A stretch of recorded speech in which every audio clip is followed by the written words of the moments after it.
शहरातील फ्रेजरपुरा पोलीस स्टेशनच्या हद्दीत गुन्हे शाखेने मोठी कारवाई करत हातभट्टीवर छापा टाकला। या कारवाईत 75,750 रुपयांचा मुद्देमाल जप्त करण्यात आला असून एका महिलेवर गुन्हा दाखल करण्यात आला आहे। 5 मे रोजी गुन्हे शाखेचे पथक फ्रेजरपुरा परिसरात पेट्रोलिंग करीत असताना त्यांना गुप्त माहिती मिळाली।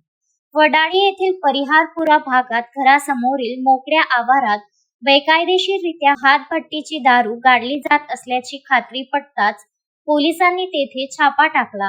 नंदा भरद्वाज, वय 50 वर्ष, राहणार परिहारपुरा वडाळी यांच्याकडून 100 लिटर तयार हातभट्टी दारू, 200 लिटर मोहाचा सडवा, दारू गाडण्याचे इतर साहित्य असा एकूण 75,750 रुपयाचा माल जप्त केला आहे।